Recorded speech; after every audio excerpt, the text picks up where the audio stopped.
හරි අපි ලියමු අද ප්‍රශ්නේ අද සාකච්ඡා කරන ප්‍රශ්නේ ලියා ගන්න. රාජ්‍ය උපත පිළිබඳ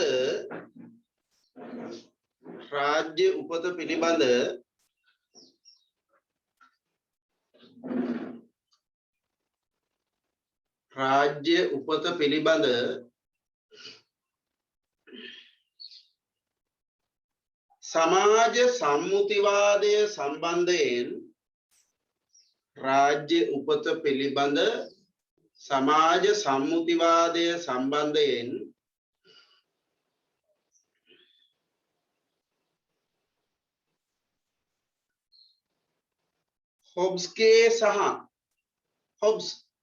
තෝමස් හොබ්ස්ගේ සහ ජෝන් ලොග්ගේ අදහස් සසඳන්න. හොබ්ස්ගේ සහ ජෝන් ලොග්ගේ අදහස් සසඳන්න.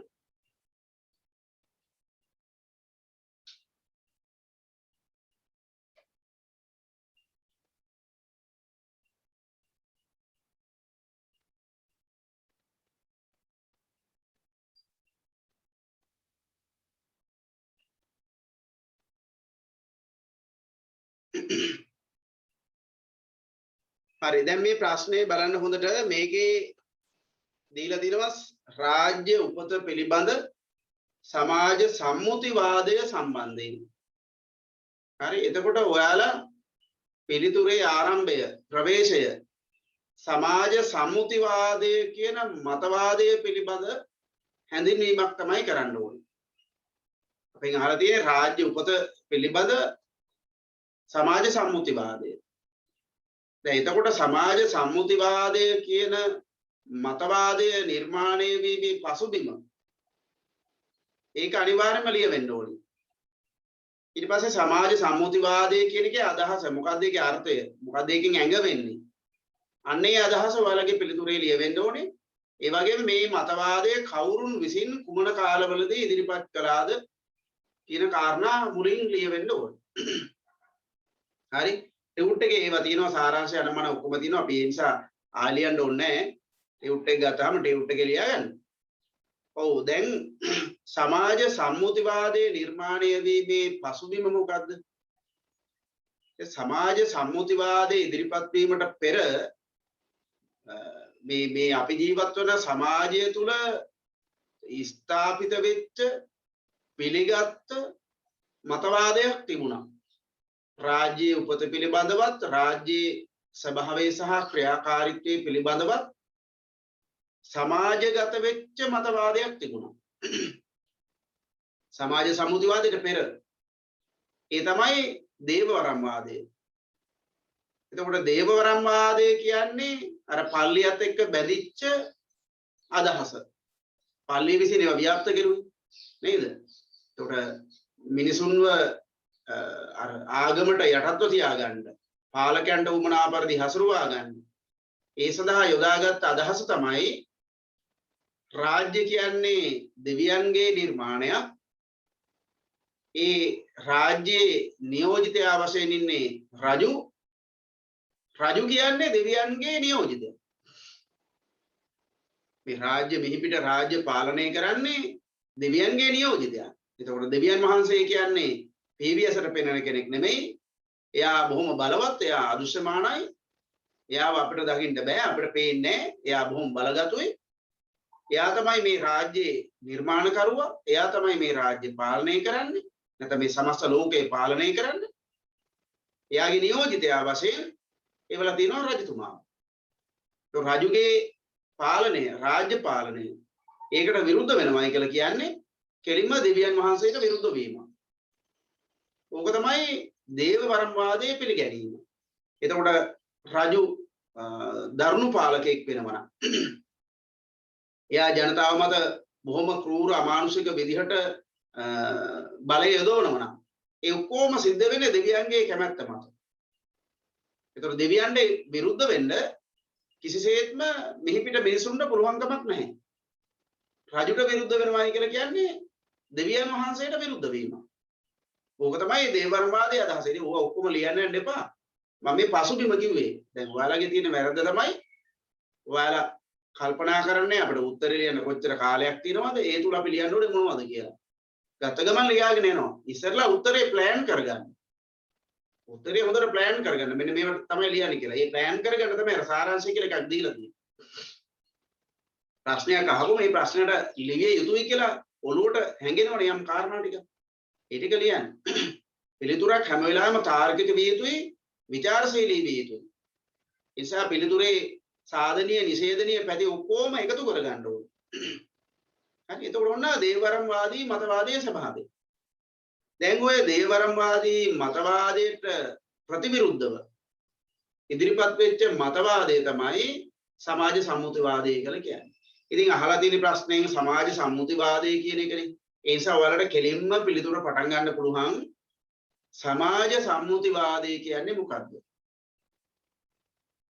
අර දේවරම් වාදී මතවාදයට විකල්පයක් වශයෙන් ඉදිරිපත් වෙච්ච මතවාදය තමයි සමාජ සම්මුතිවාදය කියලා කියන්නේ.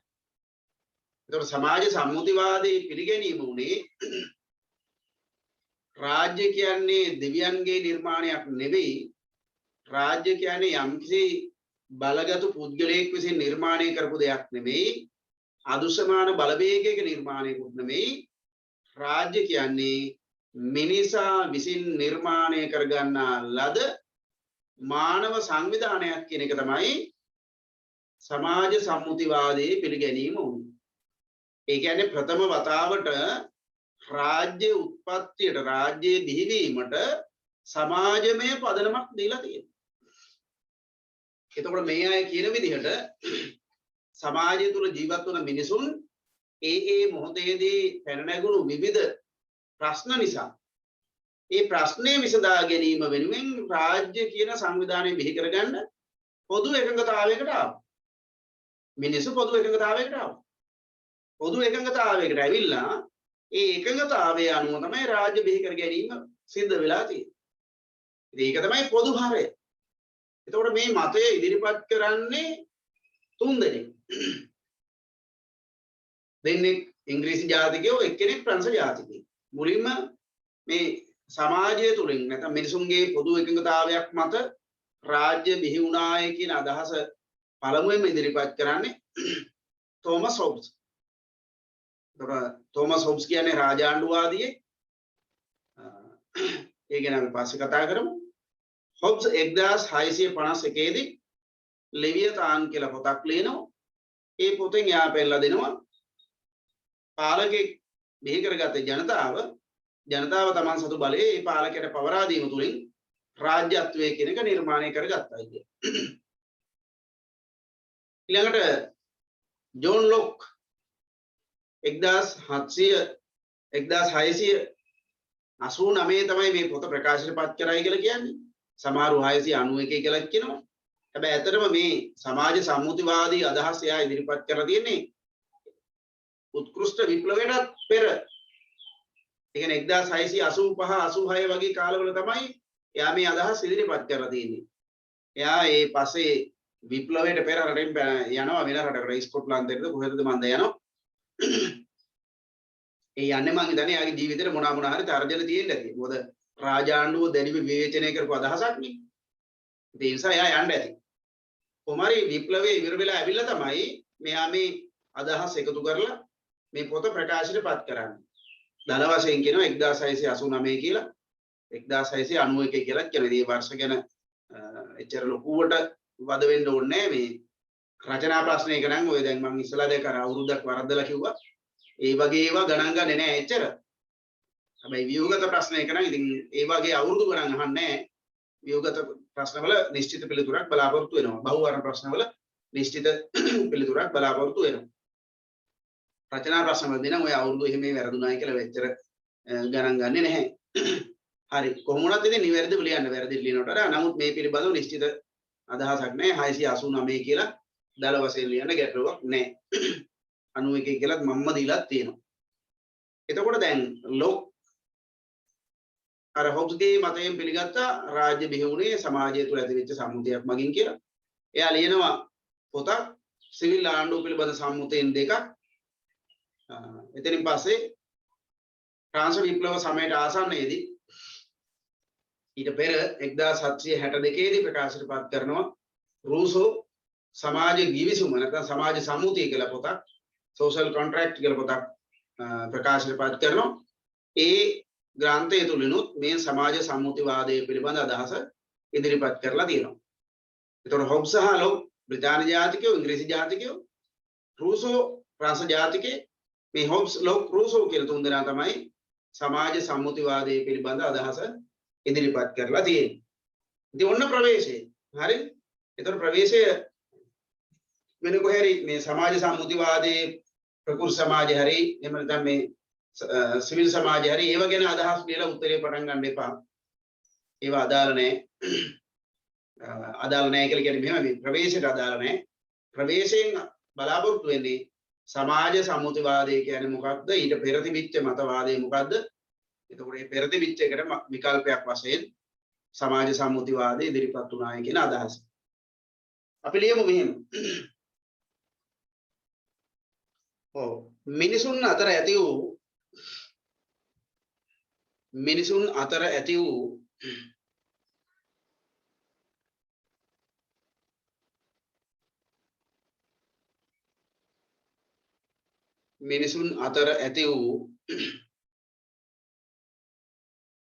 සමාජ ගිවිසුමක ප්‍රතිඵලයක් වශයෙන්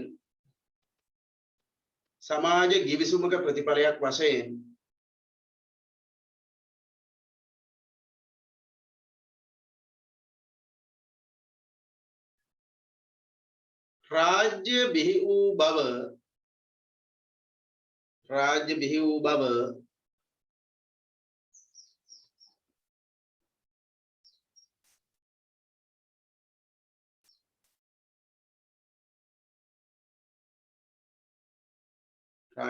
බව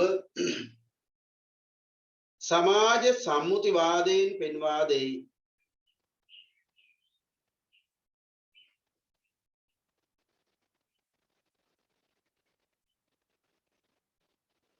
සමාජ සම්මුතිවාදයෙන් පෙන්වා දෙයි.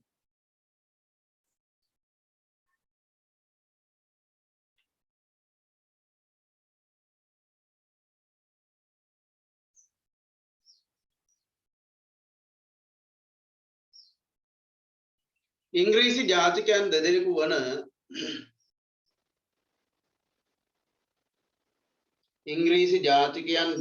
වන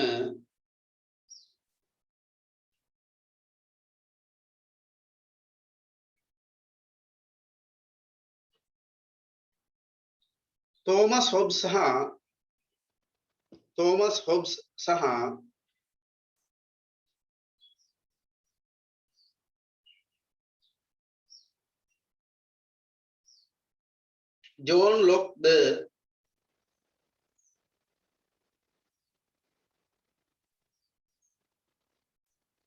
ජෝන් ලොක් ද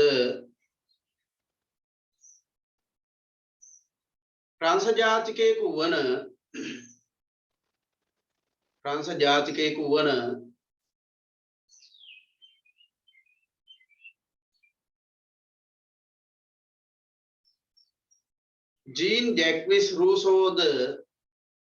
ජීන් ජැක්විස් රූසෝ ෂෝන් ෂාක් රූසෝ කියලා සමහරු මෙයාව හඳුන්වනවා. ජීන් ජැක්විස් රූසෝද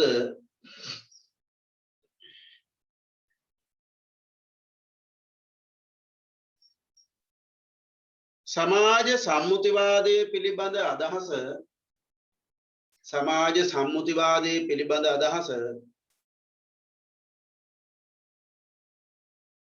ඉදිරිපත් කර ඇත.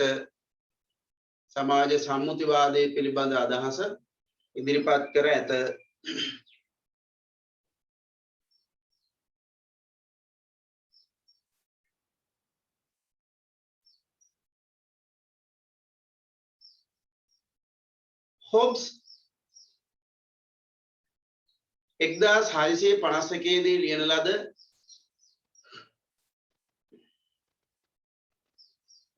1651 දී ලියන ලද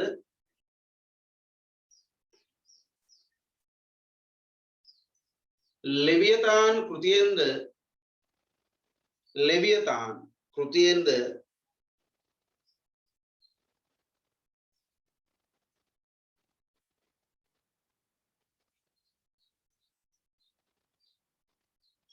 लोक 1689 දී ප්‍රකාශයටපත් කරන ලද 1689 දී ප්‍රකාශයටපත් කරන ලද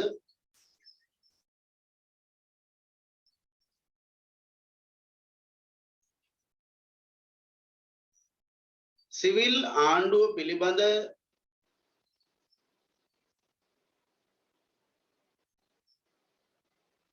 සම්මුතීන් දෙකක්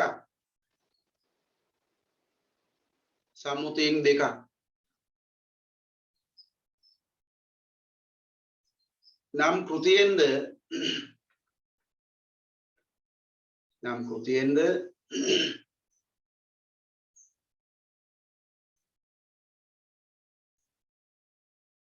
රූසෝ 1762 දී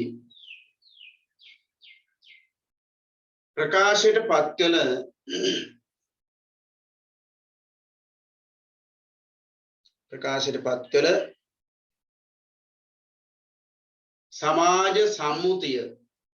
සමාජ සම්මුතිය හෝ සමාජ කිවිසුම සමාජ සම්මුතිය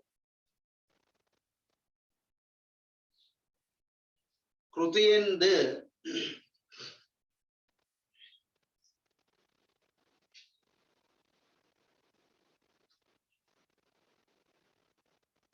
රාජ්‍ය පිළිබඳ සම්මුතිවාදී අදහස ඉදිරිපත් කර ඇත. රාජ්‍ය පිළිබඳ සම්මුතිවාදී අදහස ඉදිරිපත් කර ඇත.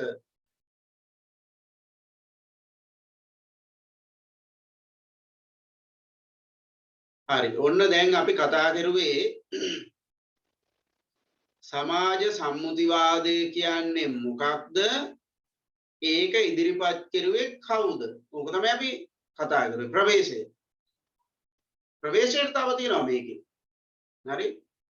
දැන් ඔයාලා උත්තර ලියනකොට ප්‍රවේශය කියලා ලියන්න ඕනේ නෑ මම දැන් කිව්වනේ. හැබැයි පිළිතුරකට ප්‍රවේශ වෙන ක්‍රමයක් තියෙනවානේ. අපි යම් මාතෘකාවකට අදාළව ප්‍රශ්නයක් අහනකොට අපි අතරමැද්දෙන් පටන් ගන්නෙ නැහැනේ. ඒකේ යම් පටන් ගන්න තැනක් තියෙනවනේ නේ. එක්කෝ ඒකේ ආරම්භය නැත්නම් ඒ ආරම්භයට පසුබිම් වෙච්ච කාරණා ඒකත් එක්ක බැඳිච්ච වෙනත් සිදුවීම් ඕනේ අපි ආරම්භයට කතා කරන්නේ. ඒකේ අන්තර්ගතයෙන් අපි පිළිතුර විස්තර කිරීමක් වශයෙන් සලකන්නේ. අපි තාම මේ සමාජ සම්මුතිවාදය කියන්නේ මොකක්ද කියලා කතා කරන්න ගියේ නෑ. ඒක පිළිබඳ බොහොම කෙටි හැඳින්වීමක් දුන්නේ. මොකද්ද සමාජ සම්මුතිවාදය කියන්නේ? ඒක කාගේ නිර්මාණයක්ද? කවුද ඒ අදහස ඉදිරිපත් කළේ? ඕකනේ අපි කතා කරන්නේ.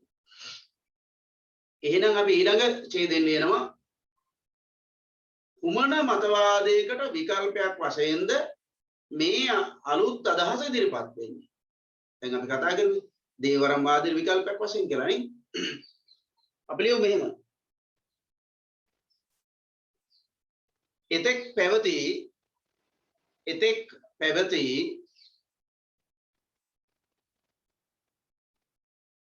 දේවවරම්වාදී අදහස් වලට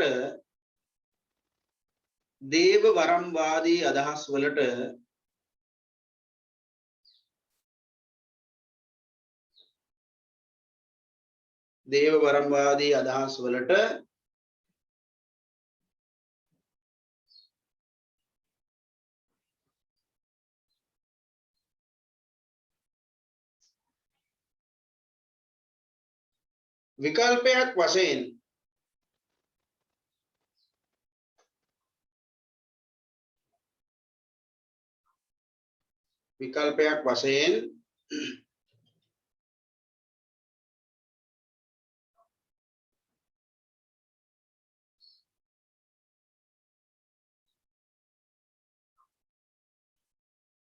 සමාජ සම්මුතිවාදය ඉදිරිපත් විය.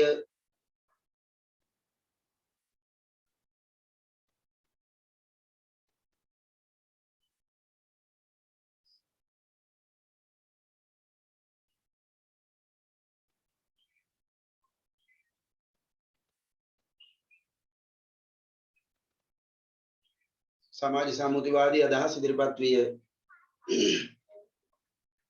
රාජ්‍ය යනු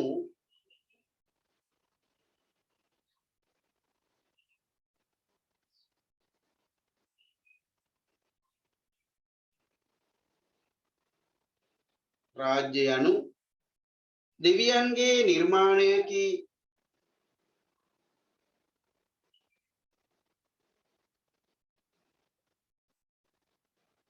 දෙවියන්ගේ නිර්මාණයකි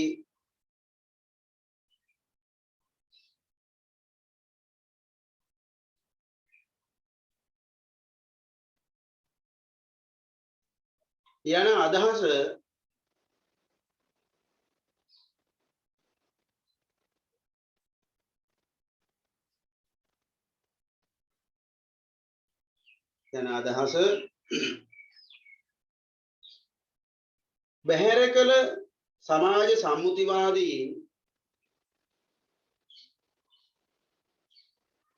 බැහැර කළ සමාජ සම්මුතිවාදීන්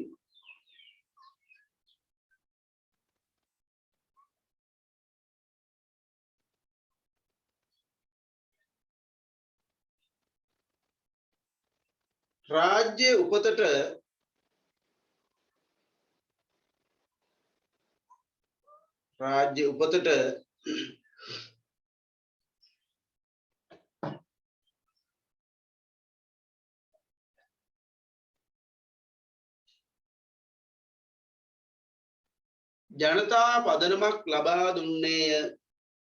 ජනතා පදනමක් ලබා දුන්නේය.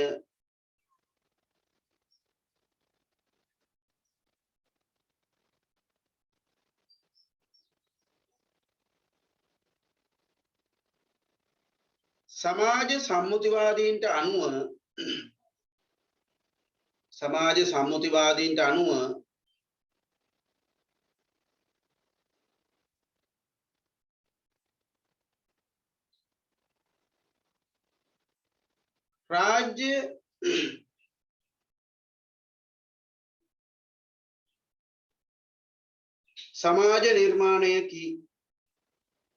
රාජ්‍ය සමාජ නිර්මාණයකි.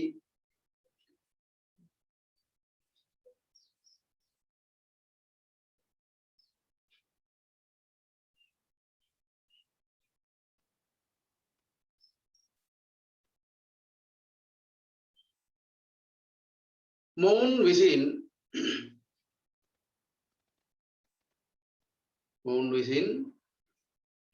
රාජ්‍ය බිහිවීමට පෙර සමාජ අවධිය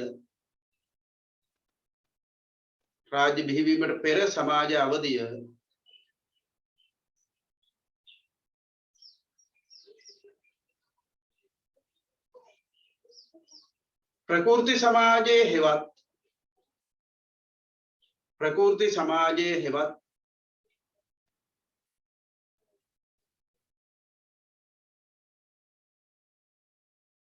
ස්වභාවික සමාජයේ වශයෙන්ුත්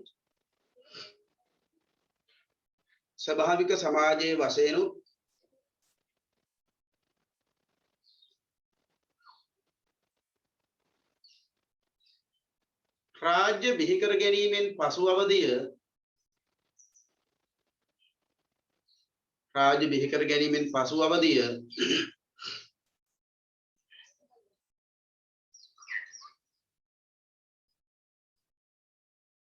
සිවිල් සමාජයේ වශයෙන්ුත්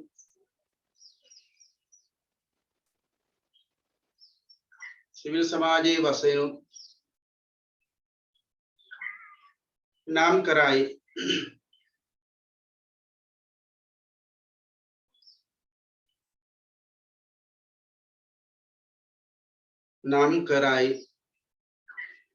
හරි. එතකොට දැන් බලන්න මේගොල්ලෝ රාජ්‍යයට සමාජ පදනමක් ලබා දෙනවා. ඒ කියන්නේ රාජ්‍ය මේ කොහෙන් හරි මේ අහසෙන් කඩම් පාත් වෙච්ච එකකුත් නෙමෙයි. ඒක කවුරුන් හෝ අදෘශ්‍යමාන බලවේගයක් විසින් නිර්මාණය කරපු එකකුත් නෙවෙයි.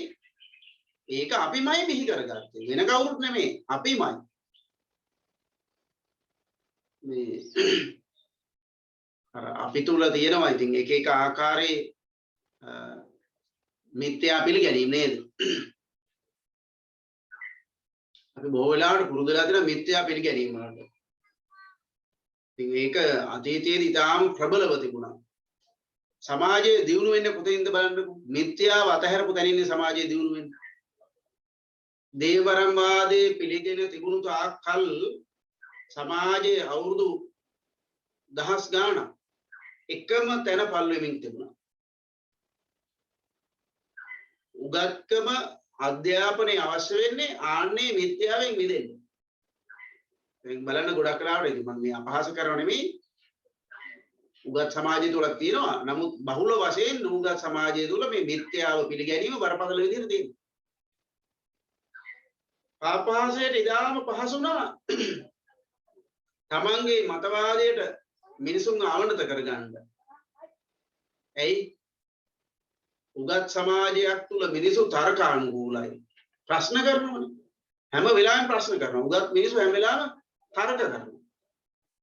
යම් යම් දේවල් පිළිබඳව ඉගෙනගත්ත මිනිසු ලෝකයේ පිළිබඳව දැනගත්ත මිනිසු තර්ක කරනවා. ඔයාලා අතරක් තියෙන්නේ නේ. දැන් අපි උගන්වන දෙයට බාහිර දේවල් කියවලා අන්තර්ජාලයේද වෙනත් පොතපතද කියවලා එන මිනිසු තර්ක කරනවා. ඒ ළමයි තර්ක කරනවා අපිත් එක්ක. ඒක තමයි ස්වභාවය. බාහිර දැනුම ලැබෙන්න අපි ආවට නැති දැනුම අපි වෙත ගලාගෙන එන්න අපි ඒ දැනුමත් එක්ක හිතන්න පටන් ගන්නවා. ඒතර අපි තර්කානුකූල වෙනවා. ඉතින් ප්‍රශ්න කරනවා. ඉතින් එහෙම තර්කානුකූලව හිතන සමාජයක් තමයි ඉක්මනින් දියුණු වෙන්නේ. අනේ දෙවියන් වහන්සේ රාජ්‍ය නිර්මාණය කරුවා. දෙවියන්ද මේ ඔක්කොම කරන්නේ? අනේ ඕනේ. දෙවියෝ තමයි මේ ඔක්කොම කරන්නේ. අම්මෝ එහෙනම් ඉතින් දෙවියන්ට විරුද්ධ වෙලා බෑනේ. නේ? එහෙම නේ යන්නේ. හැමදේම නේ දෙවියන්ට බාර කරලා තියෙන්නේ. 33 කෝටියක් දෙවි දේවතාවුන් වහන්සේලාට පින් සිද්ධ වෙන්න කියලා තමයි පටන් ගන්න අපේ සමහර මේ වැඩිහිටි සමාජයේ. මම නම් ඉතින් ඔයාලා දන්නවා ඉතින් මම ඒවා පිළිගන්න තරම නේ. හැමදේම දෙවියන්ට බාර කරලා සිටීමෙන් වෙන්නේ මොකක්ද දන්නවද? යම් යම් පාර්ශවයන්ට පුළුවන්කම ලැබෙනවා අපු ඉතාලම පහසුවෙන් ඒගොල්ලන්ට ඕන විදිහට හසුරුවා ගන්න. මම දැක්ක ඊ පෙරදා මේ දාලා දුන්නා. මුන්නේස්වරම් දේවාලේ අර මොකද්ද මොන කවුද මන් දන්නේ ඉන්න එක්කෙනා එයාගේ දේව පිළිරුවක් පොඩි එකක් හොරකම් කරගෙන ගිහින්. පිළිරුවක්ද මොකද්ද මන් දන්නේ.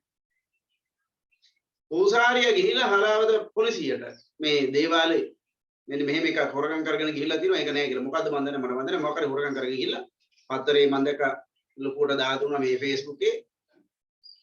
ඉතින් පූසාරිය යන්නේ පොලිසියට. අපි යන්නේ කොහෙද? අපි යන මුන්නේසරම හාස්කම් තියෙන තැන නේ එහෙම කියලා යනවා අපි.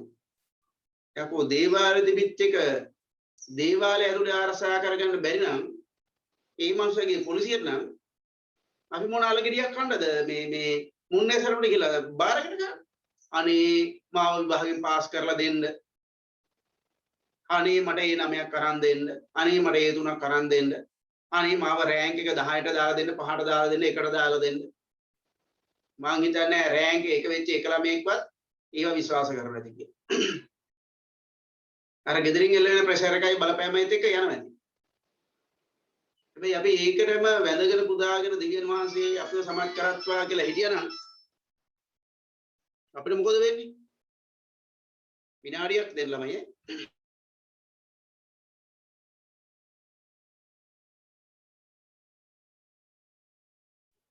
ඉතින් ඒ නිසා මේ රාජ්‍ය පිළිබඳව තිබුණේ එවැනි පිළිගැනීම. දෙවියන් තමයි මේක නිර්මාණය කරලා තින්නේ. ඒ නිසා දෙවියන්ට එකඟව යටත්ව දෙවියන් කියන ඕන දෙයක් පිළි අරගෙන අපි ජීවත් වෙනවා. ඒ මතවාදය බිඳලා දැම්ම මේගොල්ලෝ. රාජ්‍ය කියන්නේ දෙවියන්ගේ නිර්මාණයක් නෙවෙයි. රාජ්‍ය කියන්නේ අපි විසින් නිර්මාණය කරගත්ත එකක් කියලා. හරි. දැන් එතකොට ප්‍රශ්නෙන් අපෙන් අහන්නේ දැන් අපි ඕන සමාජ සම්මුතිවාදයේ පිළිබඳ ප්‍රවේශයක් දුන්නා. අපෙන් අහන්නේ නෑනේ තවදුරටත් සමස්ත සමාජ සම්මුතිවාදයේ පිළිබඳ අදහස. දැන් මම දන්නවා සමහරු ප්‍රශ්නේ ඔහොම තිබුණාට ලියාගෙන යන ඔක්කොම ටික කටපාඩම් කරගත්ත ඔක්කොම ටික ඔහොමම ලියාගෙන.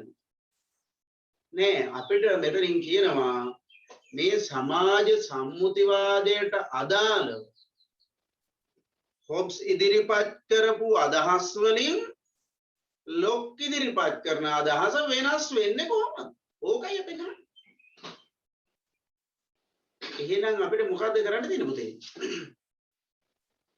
දැන් මේ සමාජ සම්මුතිවාදය තුල ඉදිරිපත් කරන අදහස් ප්‍රධාන කොටස් කීපයකට බෙදලා අපිට කතා කරන්න පුළුවන්. කොහොමද?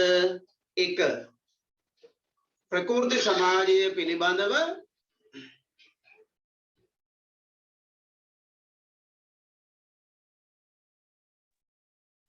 ප්‍රකෘති සමාජයේ පිළිබඳව ඉදිරිපත් කරන අදහස.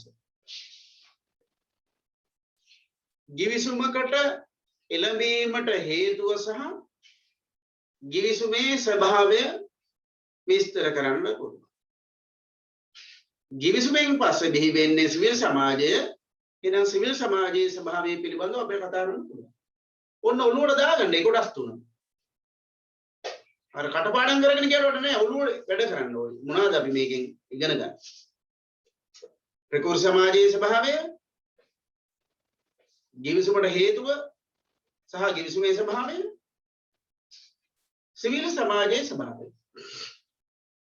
ඒ කොටස් තුන අනිවාර්යෙන්ම තියෙන්න ඕනේ ඔළුවේ. මෙන්න මේ ටික තියෙනවා කියලා. ඊළඟට මොකද්ද? මේ අය මේ අදහස් ඉදිරිපත් කරන්න ඇත්තේ නිකන් නෙමෙයිනේ. තමන්ගේ ඔළුවේ මොකක් හරි අදහසක් තියාගෙන මේ ඉදිරිපත් කරන්නේ. එහෙනම් සමාජ සම්මුතිවාදී අදහස ඉදිරිපත් කරන්න හොබ්ස්ට බලපාපු අරමුණක් අභිලාෂයක් තිබුණා. එයාගේ විශ්වාස පිළිගැනීම තිබුණා. ඒ පිළිගැනීම විශ්වාස වලට ගැලපෙන්න තමයි හොබ්ස් තමන්ගේ මතය ඉදිරිපත් කරන්නේ. ලොක්ටත් එවැනිම පිළිගැනීම් විශ්වාසයන් ආකල්ප තිබුණා. ඒවට ගැලපෙන්න අදහසක් තමයි ලොක් ඉදිරිපත් කරන්නේ. එහෙනම් සමාජ සම්මුතිවාදී අදහස ඉදිරිපත් කිරීමේ අරමුණු දෙන්නට තිබුණානේ. ඉතින් ඒවත් ඔන්න සංසන්දනය කරන්න පුළුවන්. එහෙනම් මෙතෙන්ට පිළිතුරේ ප්‍රවේශයේදී මිසක් අනිත් තැන්වලදී අපිට රූසෝගේ අදහස මේ ප්‍රශ්නයට අනුව අවශ්‍ය වෙන්නේ නැහැ. මතක තියාගන්න මේ ප්‍රශ්නයට අනුව රූසෝ අවශ්‍ය වෙන්නේ නැහැ. ප්‍රවේශයේදී ඕනේ. මෙතනින් එහාට මේ ප්‍රශ්නය ඇතුලේ රූසෝ අපිට අවශ්‍ය නැහැ. ඇයි? අපි මොකක්ද අහන්නේ?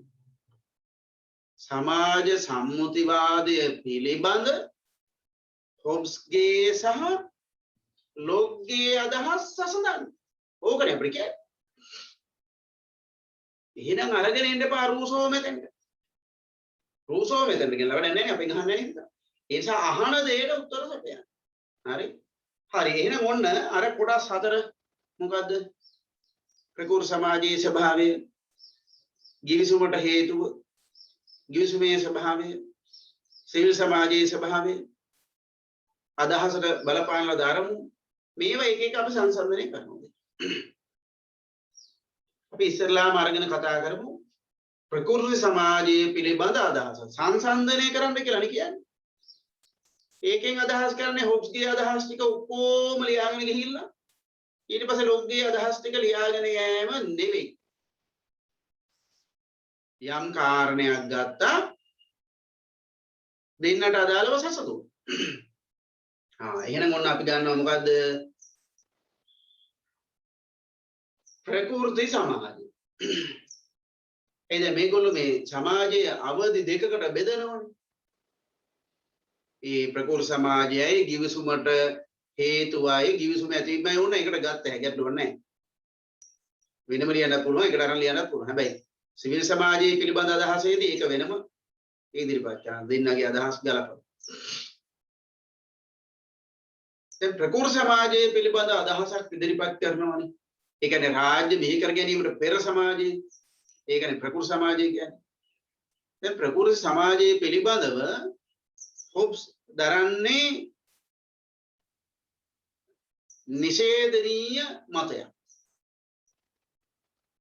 ඒ කියන්නේ ප්‍රකෘති සමාජය අතිශයින්ම නරකයි. ප්‍රකෘති සමාජය හොඳ එකක් නෙමෙයි. ප්‍රකෘති සමාජය තුල මිනිස්සු අතිශයින් පෞද්ගලිකයි. අතිශයින් පෞද්ගලිකයි කියලා කියන්නේ ප්‍රකෘති සමාජයේ මිනිස්සු ජීවත් වුණේ තනි තනිව. තමන්ගේ නිදහස අයිතිවාසිකම් ඒවා තමන් විසින්ම ආරක්ෂා කරගත යුතු වුණා. එතකොට මේ සමාජයේ ස්වභාවය තමයි සමාජය අතිශයින් ක්‍රූරයි, ගැටුම්කාරී, අරගලකාරී. මොකද හැම වෙලාවෙම ප්‍රකෘති සමාජයේ මිනිස්සු තමන්ගේ අභිලාෂයන්, තමන්ගේ අරමුණු, තමන්ගේ අයිතීන් ආරක්ෂා කර ගැනීම වෙනුවෙන් අනිකා සමග සටන් වැදුනා. විශේෂයෙන්ම මේ අර ප්‍රබලයන් විසින් හැම වෙලාවෙම දුබලයන්ව යටපත් කරගන්න උත්සාහ කරනවා. ඉතින් ඒ නිසා මේ ප්‍රකෘති සමාජය කියන්නේ අතිශයින්ම අනාරක්ෂිත, අරගලකාරී, ගැටුම්කාරී, ක්‍රූර සමාජයක්. ඉතින් එවැනි සමාජයක කාගේවත් මේ අයිතීන් ආරක්ෂා වෙන්නේ නැහැ. පැවැත්ම තහවුරු වෙන්නේ නැහැ. එවැනි සමාජයක සමාජ ජීවිතේ යහපත් වෙන්නේ නැහැ. එවැනි සමාජයක ජීවිතය අතිශයින්ම ප්‍රචණ්ඩකාරී. මිනිසු තම තමන්ගේ අවශ්‍යතා වෙනුවෙන්, අයිතීන් වෙනුවෙන් ආත්මාර්ථකාමීව කටයුතු කරුවයි කියලා කියන්නේ. යුක්තිය, සාධාරණත්වය, සමානාත්මතාවය මේවා පිළිබඳව කිසිම ආකාරයක තැකීමක් තිබුණ නැහැ කියලා. කවුද කියන්නේ? හොබ්ස් කියන්නේ. දැන් සමාජයේ එහෙමනම්, ඒ කියන්නේ සමාජයේ ක්‍රූරයි නම්, සමාජයේ ගැටුම්කාරී නම්, ප්‍රචණ්ඩකාරී නම්, එහෙනම් එවැනි සමාජයක සාමය තියෙන්න හේතුවක් නැහැනේ. සියලු දෙනාගේ පැවැත්ම තහවුරු වෙන්නේ නැහැ නේද? ආන්න ඒ නිසා හොබ්ස් කියනවා මෙවැනි සමාජයකින්, මෙවැනි ක්‍රූර සමාජයකින් අත්මිදීම සඳහා මිනිසුන් ආවලු පොදු එකඟතාවය.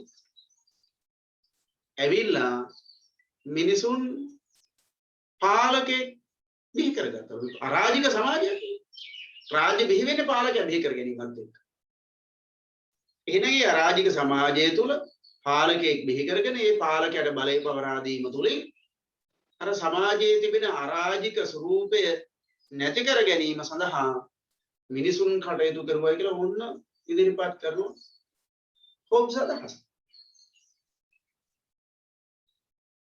එහෙනම් ඒක ලියලා ලොක් මොකද්ද කිව්වේ? ලොක්ගේ අදහස ඊට ගැලපෙනවා.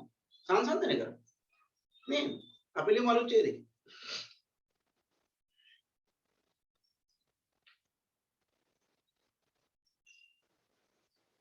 ලියන අලුත් ඡේදයකින් සමාජ සම්මුතිවාදයේ පිළිබඳ මුල්ම අදහස,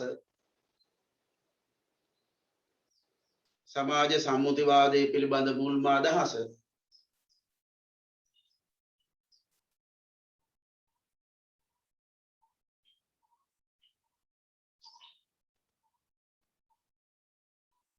තෝමස් හොබ්ස් විසින් ඉදිරිපත් කළේය.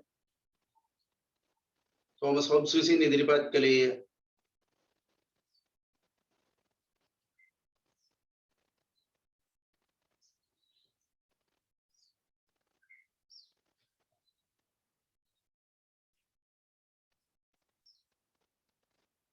ඔහු ප්‍රකාශ කරන ආකාරයට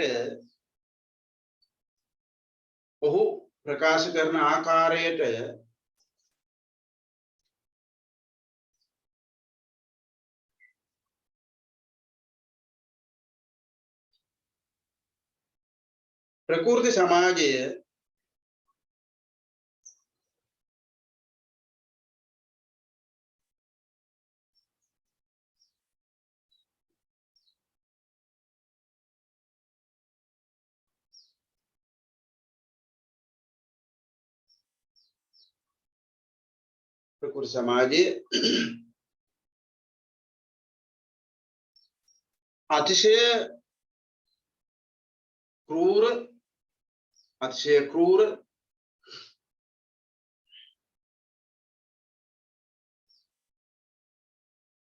ආත්මාර්ථකාමී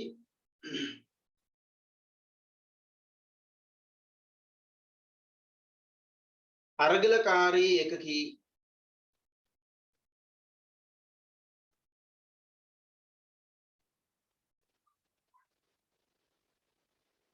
අරගලකාරී එකකී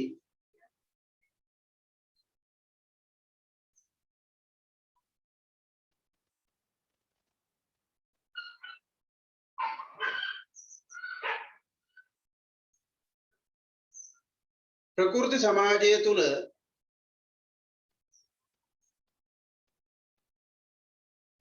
ප්‍රකෘති සමාජය තුළ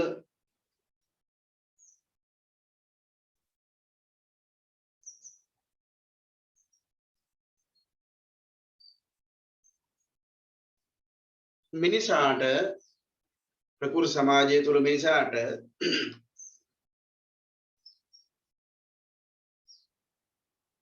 ආත්මාරක්ෂාව උදෙසා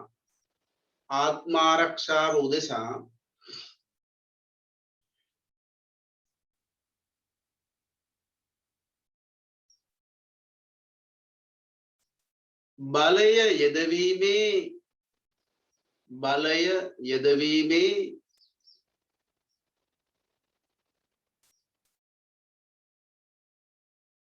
ස්වභාවික අයිතියක්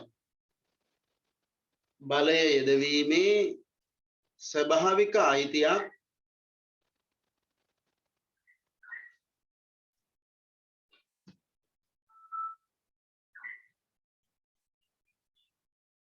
හිමිව තිබුණි.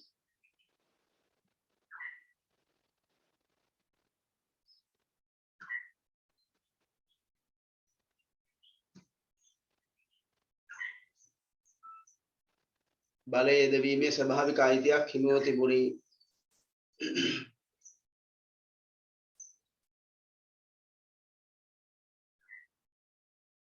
මෙම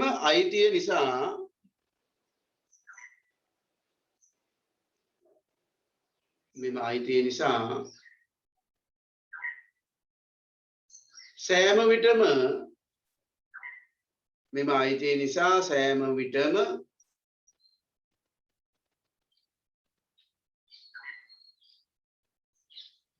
ප්‍රබලයන් විසින්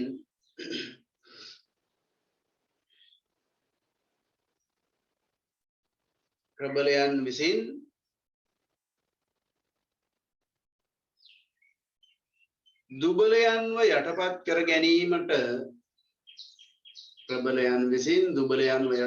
ගැනීමට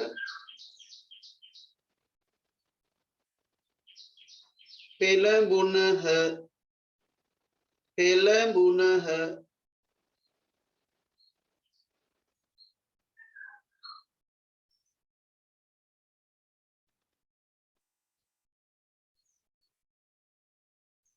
එබැවින්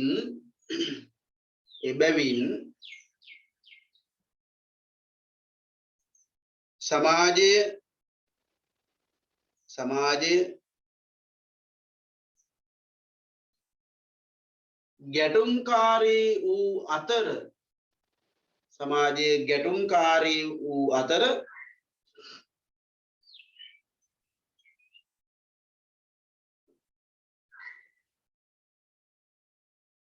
මිනිස්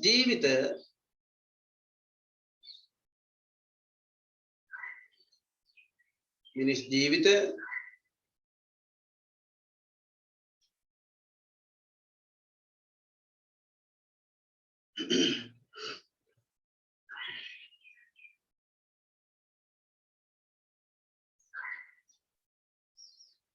මම හැබැයි මේ ටියුට් එකේ නම් ඔයාලට මේ දීලා තියෙන්නේ හොබ්ස්ගේ අදහස දිගටම කියලා පස්සේ ලොග්ගේ අදහස දීලා තියෙන්නේ.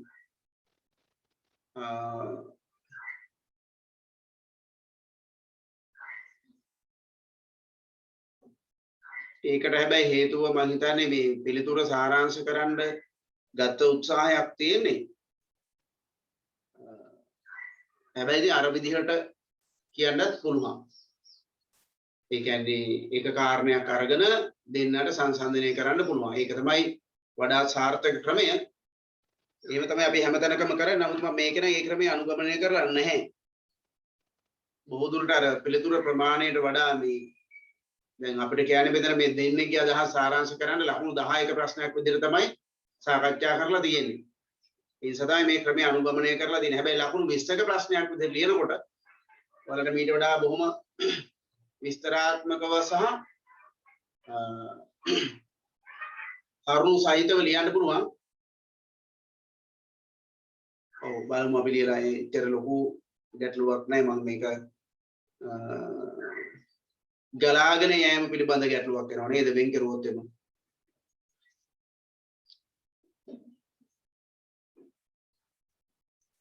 ඔව් ගලාගෙන යෑමේ ප්‍රශ්නයක් එනවා. ඔව් කමන්නේ මේ විදිහට ලියමු. ඔව් මොකදලි මේසා එබැවින් සමාජයේ ගැටුම්කාරී වූ අතර මිනිස් ජීවිත කෙටි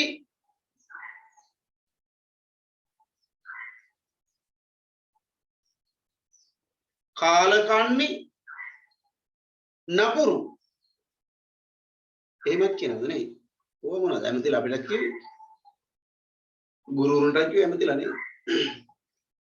කෙටි කාලකන්නි නපුරු ඒවා බවට පත්විය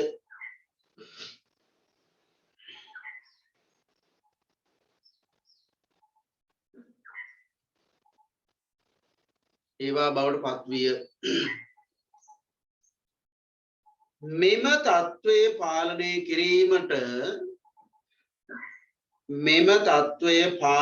කිරීමට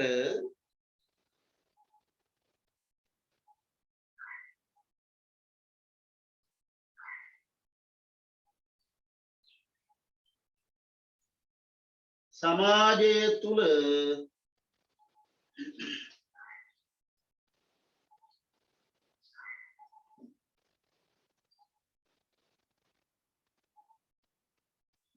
මෙම තත්ත්වය පාලනය කිරීමට සමාජය තුළ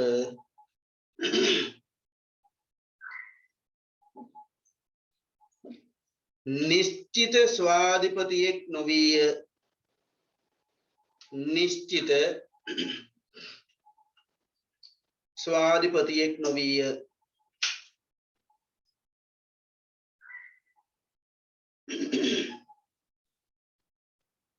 මොකක්ද ඒ කියන්නේ?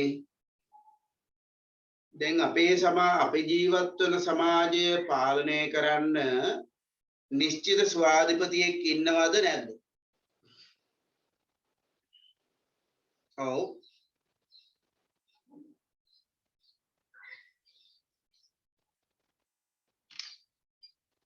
නිශ්චිත ස්වාධිපතියෙක් ඉන්නවද නැද්ද?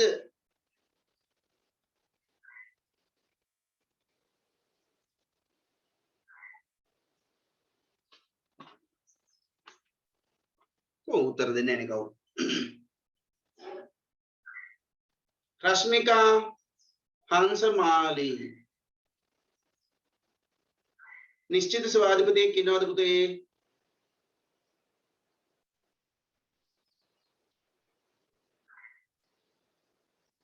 ඒගොල්ලන්ගේ මේ Zoom app එකේ මම හිතන්නේ මේ mute button එක විතර ඇවිල්ලා තියෙන්නේ. ස්පීකර් බටන් එක ඇවිල්ලා නැහැ මම හිතන්නේ. ඒගොල්ලෝ කතා කරන්නේ නැහැ. ගොඩක් අය එහෙම තමයි. ඉමාෂා සඳරුවනි එක්ක ෆෝන් එක තියලා නිින්ද ගිහලා දැන් ලැප් එක උඩ නිින්ද ගිහලා දැන් ඉමාෂා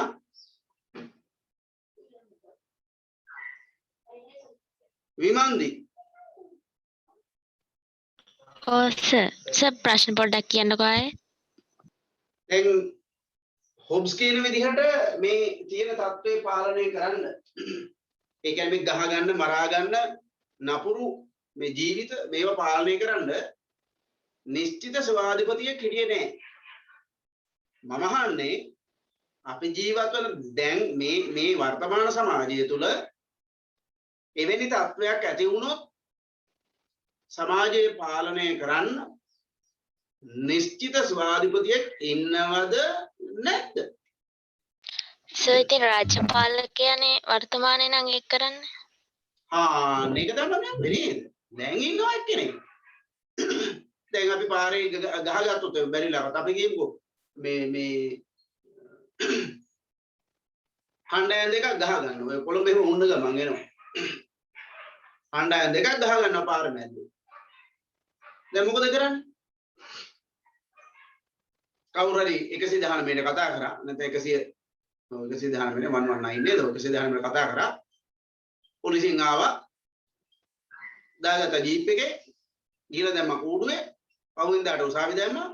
කෙලින්ම නඩුව හරි ඉවරනකම් අපණේ බඳනවා. ඒ කියන්නේ එවැනි හැසිරීමක් දැන් ප්‍රදර්ශනය කෙරුවොත් ඒක පාලනය කරන්න ස්වාධිපතියෙක් ඉන්නවා. ඒ කියන්නේ අපි රාජ්‍ය බිහි කරගෙන තියෙනවා. ඒ රාජ්‍ය බිහි කරගත්තයි කියලා කියන එකේ අර්ථය තමයි මේ සමාජය පාලනය දැන් සමාජයේ තිබුණා ඒ සමාජයට අදාළ නිශ්චිත මේ දේශීමාවක් තිබුණා. හැබැයි ඒක පාලනය කරන්න කෙනෙක් හිටියේ නැහැ. ඒක පාලනය කරන්න බලයක් තිබුණේ නැහැ. එච්චරයි. එහෙනම් අර යම් භූමි ප්‍රදේශයක් තුල ජන සමාජයක් තිබුණා. ඒ අය පාලනය කරන්න පාලකෙක් බෙහෙරගත්ත එයාට බලය පාරලා දුන්නා. නිශ්චිත දේශීමාව ජාතික පදනම ආණ්ඩුව ස්වාධීන බලය සාධක හතර සම්පූර්ණ. එහෙනම් මේ පාලකෙක් නැති ප්‍රශ්නේ නිදිබිලා තියෙන්නේ. ඉතින් දැන් හැම රටකම පාලකෙක් ඉන්නවා. ඒ කියන්නේ අපි පාලනය කරන්න නිශ්චිත ස්වාධීපතියෙක් ඉන්නවා. දැන් හොබ්ස් කියනවා මේ සමාජයේ මුල් කාලය තුල එවැනි ස්වාධීපතියෙක් හිටියේ නෑ. ඒ නිසා මොකද වුනේ? සමාජය අරාජික වුණා. සමාජයේ ගැටුම්කාරී වුණා. අන්න ඒ අරගලකාරී ගැටුම්කාරී සමාජය පාලනය කරලා සාමකාමී සමාජයක් නිර්මාණය කරන්න ජනතාවට ආරක්ෂාව ලැබෙන සමාජයක් නිර්මාණය කරන්න මිනිසුන් නැති කරගත්තලු එකගතාවයක් සම්මුතියකට ආවලු මිනිස්සු. සම්මුතියකට ඇවිල්ලා මොකද කරුවේ?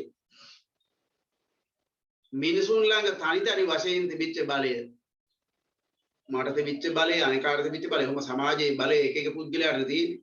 මැතිවරණයේදී කියලා දැන් කතර ගහලා කරන්නේ ඒකෝකනේ. නේ? සමාජය තුල තනි පුද්ගලයා සතු තිබිච්ච බලය අන්න පවර්ලා දුන්නලු කාටද? පාලකෙකුට. ගිවිසුමක් මගින් පාලකයට බලය පාරලා දුන්නා. ඒ කියන්නේ ඇති වෙච්ච ගිවිසුම තමයි මිනිස්සු එකඟ වුණා තමන් සතුව තිබෙන බලය පාලකයාට පවරා දෙන්න මින් මතුවට තමන් සම්බන්ධයෙන් මතුවන ප්‍රශ්නවලදී තමන් විසින් බලය නොයොදවන්න ජනතාව එකතු වුණා. තමන් සම්බන්ධයෙන් ප්‍රශ්නයක් මතුවෙනවා නම් ඒ ප්‍රශ්නය විසඳීමේ වගකීම සම්පූර්ණයෙන්ම පාලකයට බාර ගන්නවා. ඒක තමයි මේ ගිවිසුමේ ස්වභාවය. ගිවිසුම එක පාර්ශ්විකයි. එක ගිවිසුමයි තියෙන්නේ. එක ගිවිසුමයි ඒ ගිවිසුමෙන් ජනතාව තමන්ගේ බලය පාලකයාට පවර්ලා දෙන්න බැඳෙනවා. පාලකයා වගකීමකට බැඳෙන්නේ නැහැ. ජනතාව වගකීමකට බැඳෙනවා. ඒ නිසා මේ හොබ්ස් ඉදිරිපත් කරන ගිවිසුම ඒක පාර්ශ්විකයි. එක පාර්ශ්වයක් පමණයි වගකීමට බැඳිලා ඉන්නේ. ඕන්න එහෙනම් දැන් ගිවිසුම ඇති වෙන්න හේතුව දුවා. මොකද්ද ගිවිසුම ඇති වෙන්න හේතුව? අර සමාජයේ තිබෙන කෲර අමානුෂික අර්ගලකාරී තත්ත්වය පාලනය කිරීමේ අවශ්‍යතාවය. හරි. ගිවිසුමේ ස්වභාවය තමයි ගිවිසුම එක පාර්ශ්විකයි. ජනතාව තමන්ගේ බලය ලබා දෙන්න බැඳිලා ඉන්නවා. හැබැයි පාලකයා ඒ බලය ජනතාවට ඕන විදිහට ක්‍රියාත්මක කරන්න බැඳිලා නැහැ. තමන්ට ඕන විදිහට එයා ක්‍රියාත්මක කරනවා. එයාගේ වගකීම සමාජයට ආරක්ෂාව සපයන එක. ඉතින් ආරක්ෂාව සපයීම වෙනුවෙන් ඒ ජනතාව දුන්නු බලය ඕන විදිහකට ක්‍රියාත්මක කරන්න එයාට පුළුවන්කම තියෙනවා. ඒකට එයා වගකීමකට බැඳෙන්නේ නැහැ. මිනිසු මේ බලය පාලකයා මේ බලය මොන විදිහට භාවිතා කරයිද? ක්‍රූරත්වය මර්ධනකාරීත්වය සඳහා මේ බලය භාවිතා කරයිද? ඒ සම්බන්ධයෙන් ජනතාවට මුකුත්ම කරන්න බෑ. සමාජයේ නැවත මර්ධන මේ ක්‍රූර අමානුෂික විදිහට හැසිරෙනවා නම් එවැනි සමාජයක් මර්ධනය කරන්න පාලකයට පුළුවන්කම තියෙනවා. ඒකයි මේ දුන්නු බලයේ ස්වභාවය. හරි. අපි ලියමු ඊළඟ ඡේදය. නෑ ඒකටම නේද? සමාජය තුළ ස්වාධිපතියෙක් නොවිය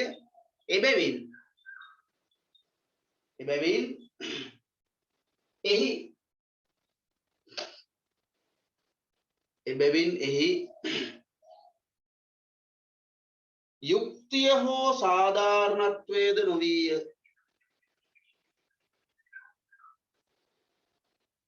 එබැවින් එහි යුක්තිය හෝ සාධාරණත්වයේද නොවිය.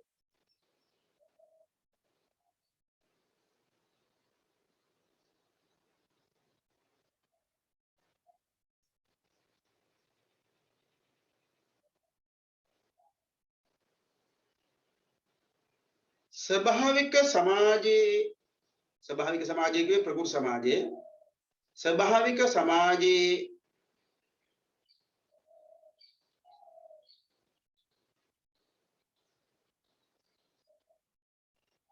පැවති මෙම තත්වය ස්වභාවික සමාජයේ පැවති මෙම තත්වය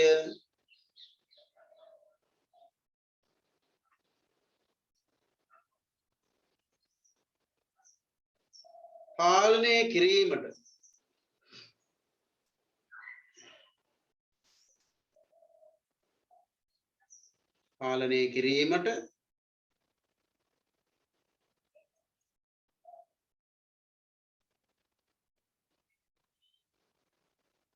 මිනිසුන් අතර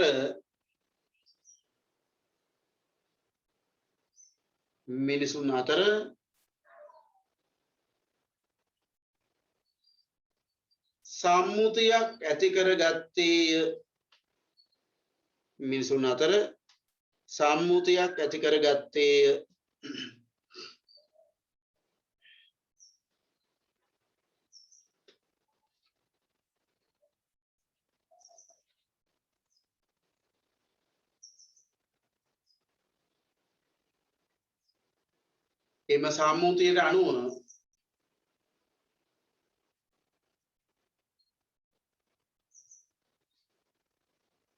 එම සම්මුතියට අනුව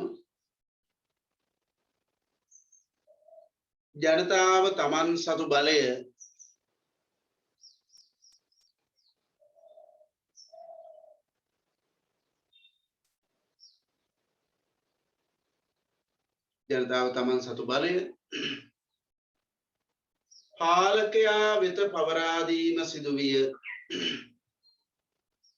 පාලකයා වෙත පවරා දීම සිදුවිය.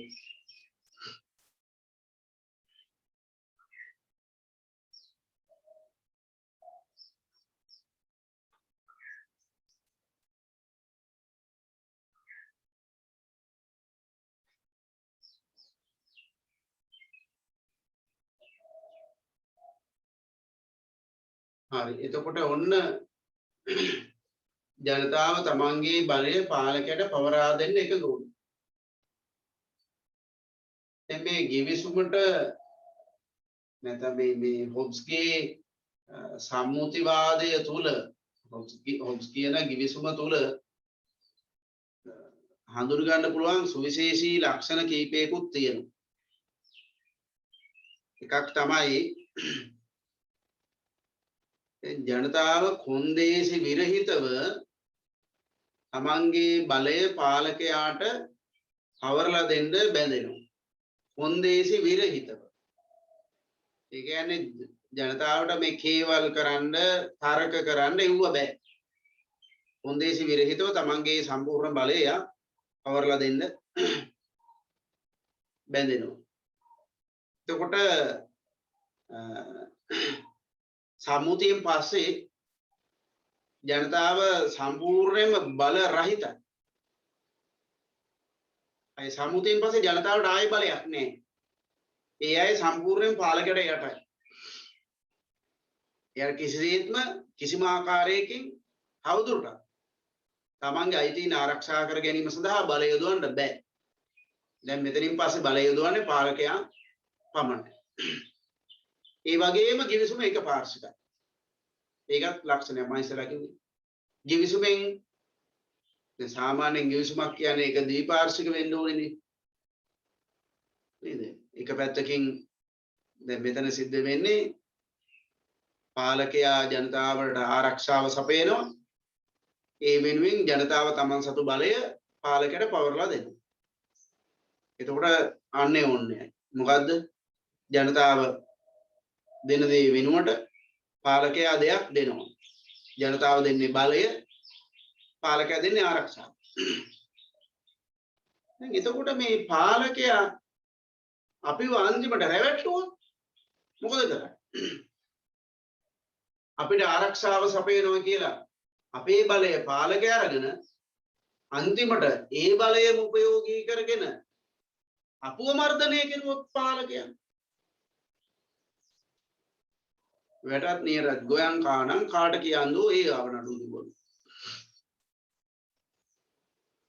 ඒකට කරන්න දෙයක් නැහැ. ඒ කියන්නේ බලය දුන්නට පස්සේ කරන්න දෙයක් නැහැ.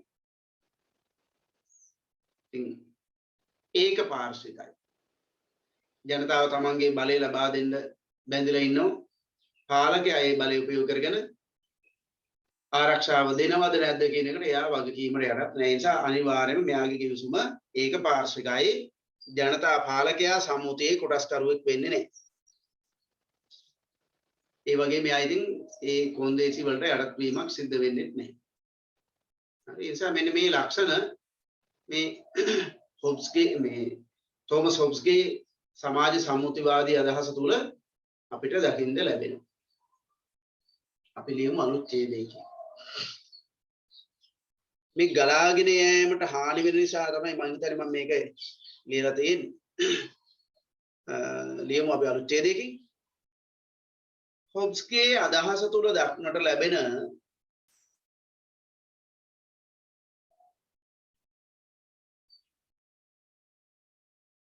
හොබ්ස්ගේ අදහස් තුල දක්නට ලැබෙන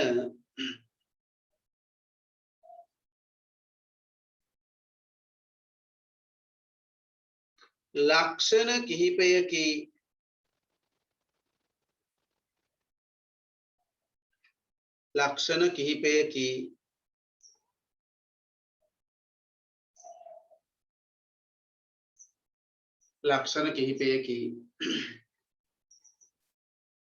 ආන්නේ ලක්ෂණ තුනක් විතර තියෙනවා ලියා ගන්න පහලට.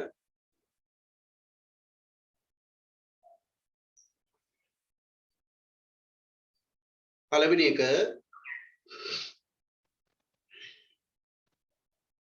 සම්මුතියෙන් පසුව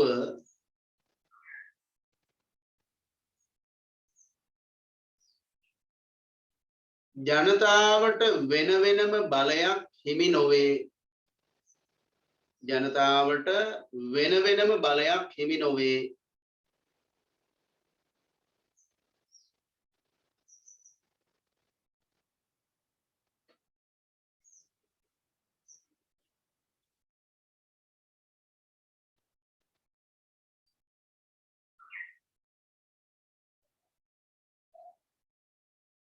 දෙවෙනි ලක්ෂණය පාලකයා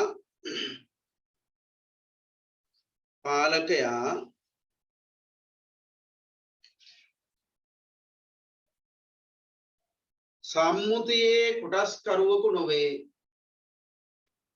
පාලකයා සම්මුතියේ කොටස්කරුවෙකු නොවේ.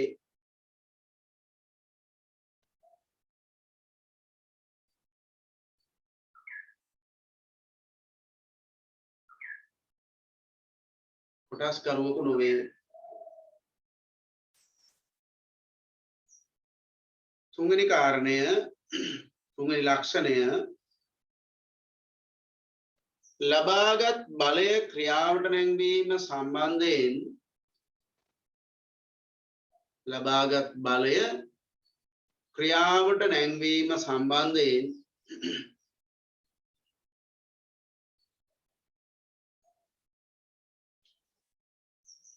පාලකයා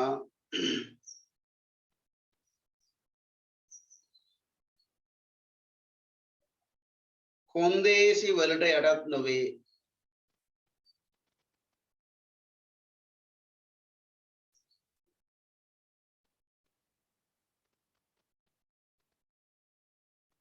කොන්දේසි වලට යටත් නොවේ.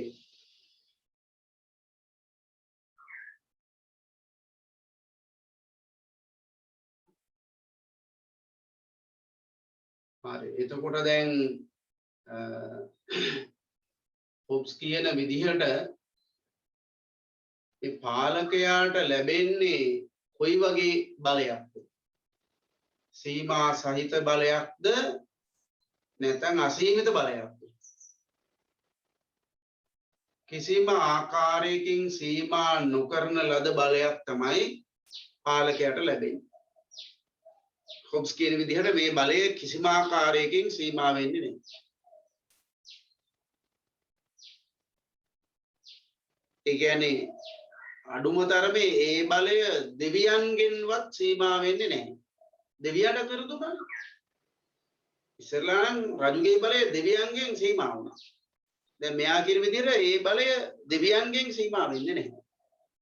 තිබෙන වෙනත් නීතියකින් සීමා වෙන්නේ නැහැ.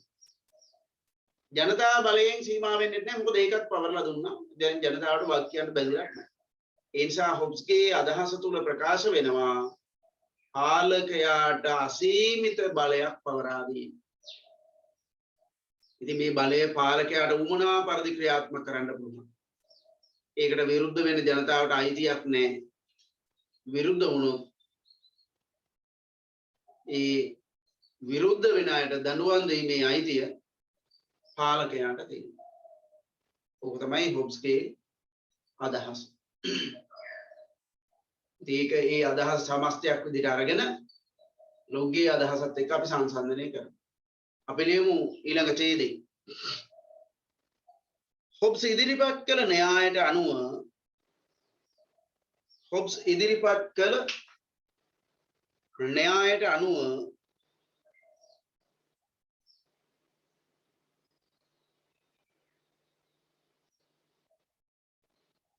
හොබ්ස් ඉදිරිපත් කළ න්‍යායට අනුව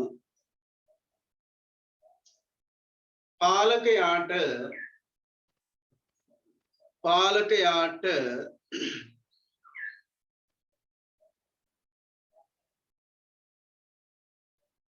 කොන්දේසි විරහිත බලයක් හිමි වේ. කොන්දේසි විරහිත බලයක් හිමි වේ.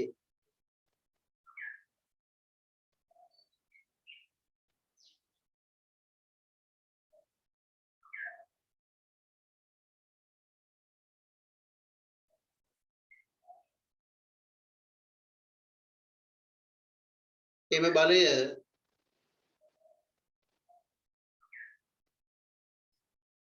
ජනතාවගෙන් හෝ එම බලය ජනතාවගෙන් හෝ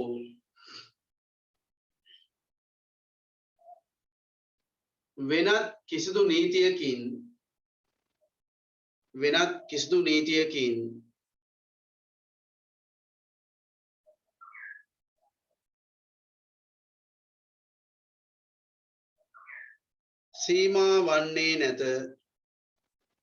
සීමා වන්නේ නැත.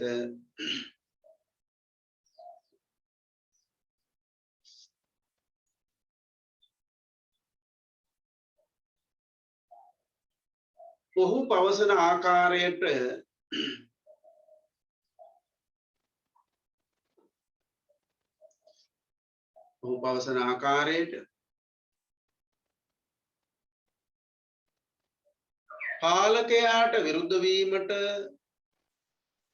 පාලකයාට විරුද්ධ වීමට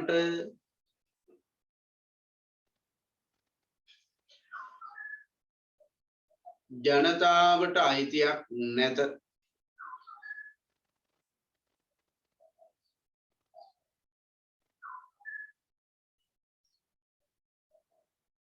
ජනතාවට අයිතියක් නැත.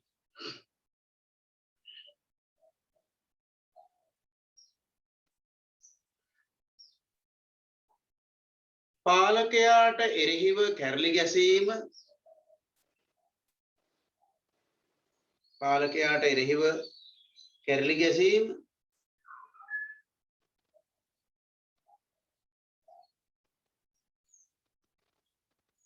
සමාජ විරෝධී ක්‍රියාවකි.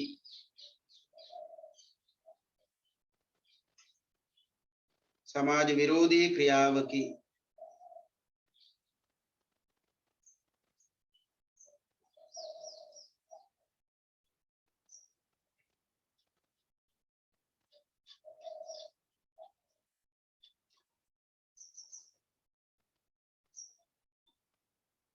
මන්දයත්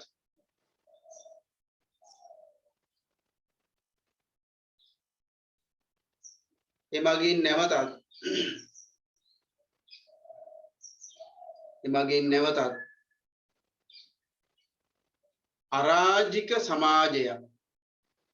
අරාජික සමාජයක් බිහිවන නිසාවෙනි. අරාජික සමාජයක්, ඒ කියන්නේ පාලකෙක් නැති සමාජයක්, පාලනයක් නැති සමාජයක් බිහිවන නිසාවෙනි.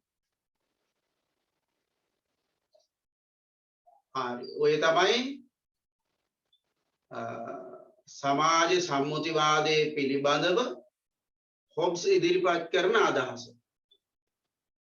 ඔයාලට අහන්න පුළුවන්, අහන්න අවශ්‍ය දේවල්. ලෝග්‍ය අදහසට යන්න ඉස්සෙල්ලා ඔයාලට අහන්න තියෙනවා අහන්න.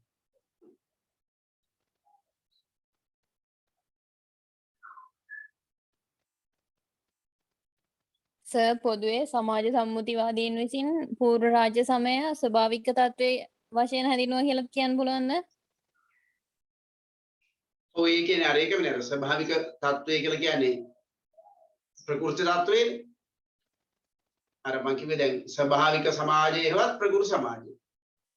ඒක තමයි ස්වභාවික තත්ත්වය කියලා කියන්නේ. ඒ කියන්නේ ස්වභාවික තත්ත්වය කියලා කියන්නේ මිනිසුන් ඉපදුනාට පස්සේ ඒ මිනිසුන්ගේ සිතුවිලි අනුවම ජීවත් වුණා.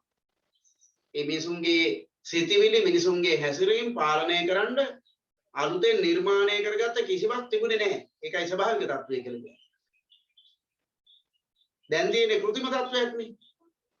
පාලකයෙක් බිහි කරගෙන නීති රීති දාලා කොන්දේසි දාලා දඬුවම් ක්‍රම නිර්මාණය කරලා අපව පාලනය කරලා තියෙන්නේ. ඒ කියන්නේ මේ કૃතිම තත්ත්වයක් තියෙන්නේ. ඉස්සරලා තිබුණේ ස්වභාවික තත්ත්වයක්. ඒක ප්‍රකෘති තත්ත්වය කියලා කිව්වේ. ඒ නිසා ඒක වැරදි නෑ. ඒක හරි. ඔව්.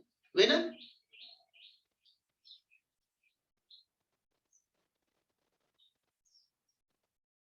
ප්‍රශ්න අහන්න ඉතින් මොකද බය වෙන්නේ නේ?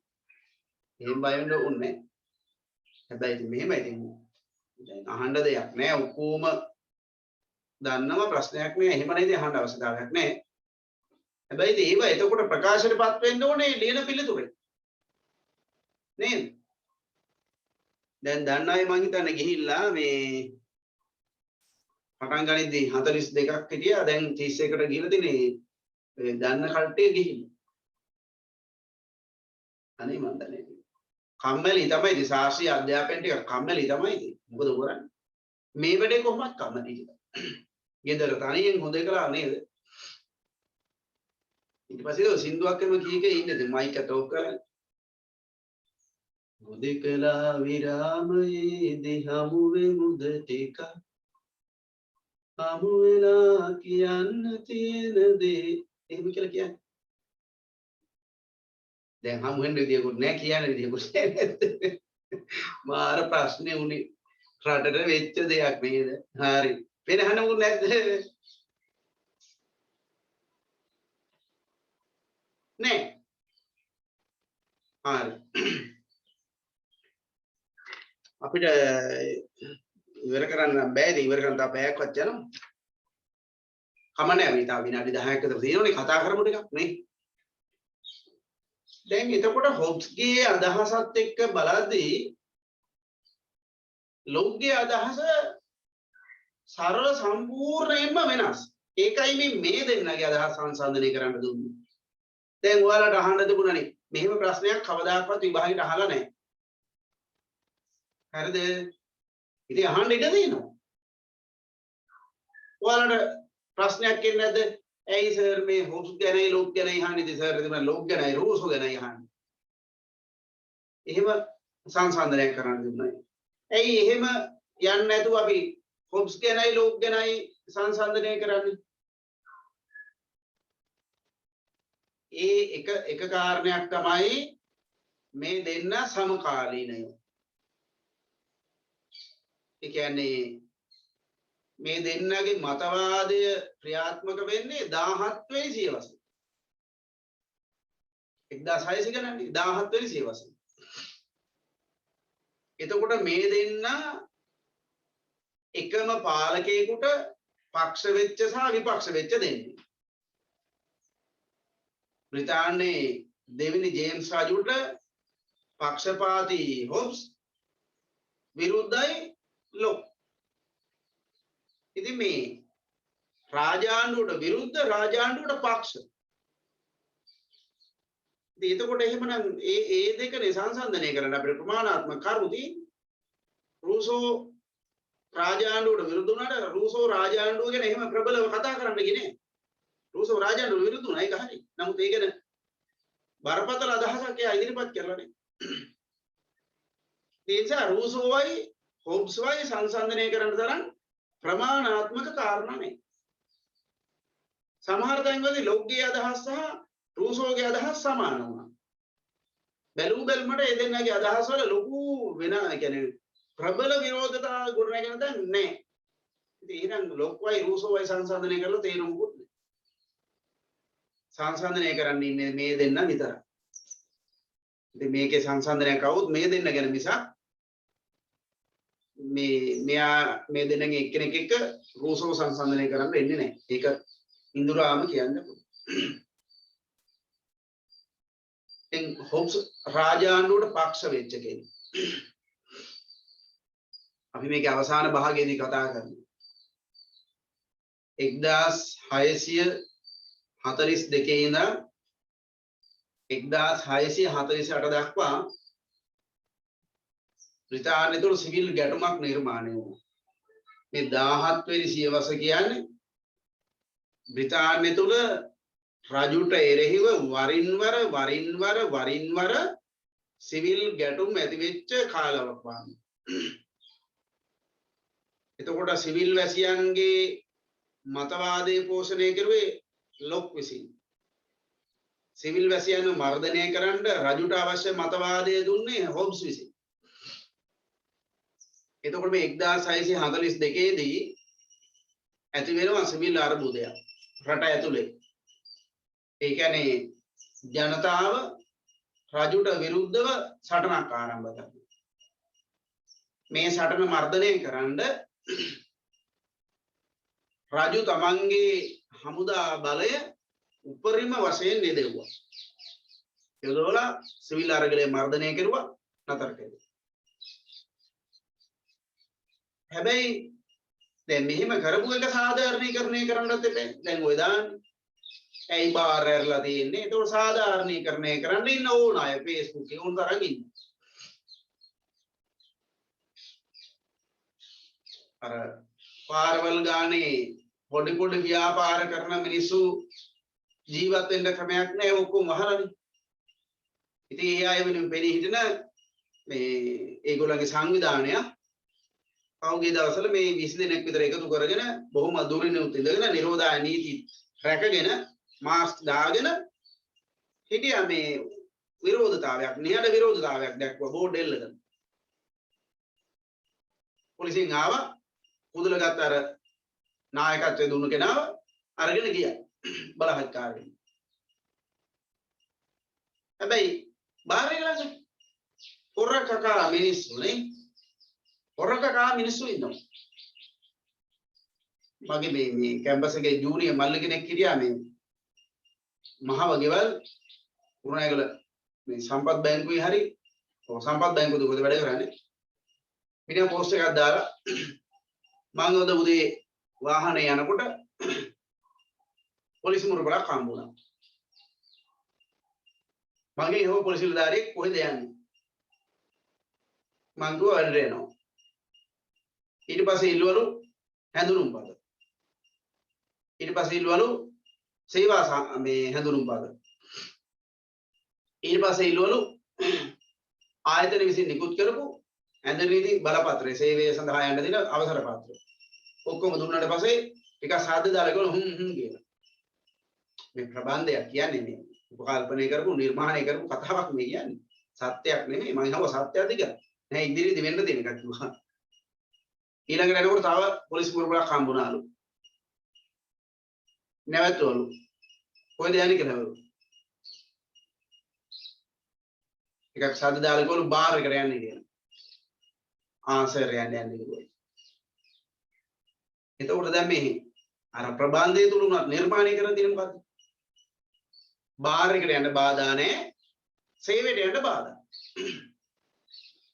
අර පාරේ පෙට්ටි කඩයක් දාගෙන කීයක් හරි හොයාගෙන දවසේ ජීවිතේ යට ගහ ගන්න මිනිසුන්ට තහංචි බාර් එකේ මිනිසුන්ට බාර් එකේ අයිතිකාරන්ට ඒක අරගෙන ඉන්න පුළුවන්. ඒක නීතියෙන් අවසන්.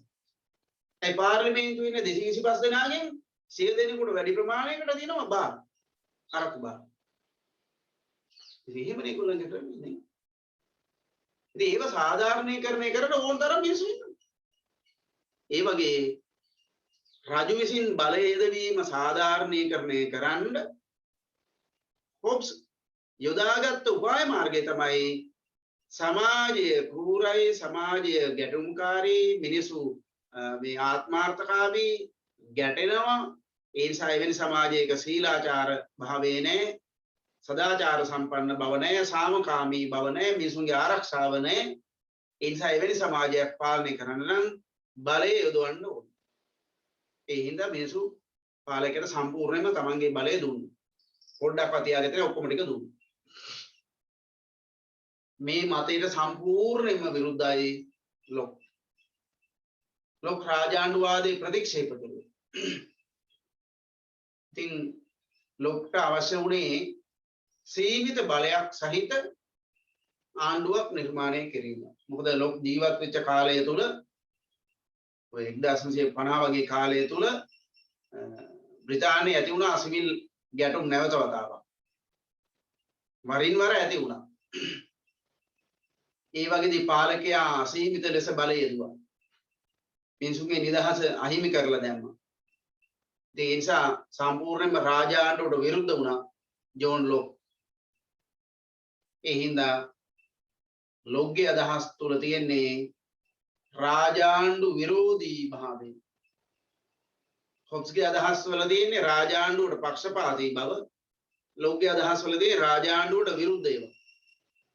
ඒ නිසා ලොක්ට අනිත් පැත්තේ ලොක් පාර්ලිමේන්තුවාදී. එයා පාර්ලිමේන්තුවාදයට ගරු කෙරුවා. ඒ නිසා ලොක්ට වුණා මේ පාර්ලිමේන්තුවාදයේ ගොඩනගන රාජාණ්ඩුවට සීමා පනවන ක්‍රමයක් නිර්මාණය කරගන්න. ඉතින් ඒකට ගැළපෙන අදහසක් ඉදිරිපත් කරුවා ජෝන් ලොක්.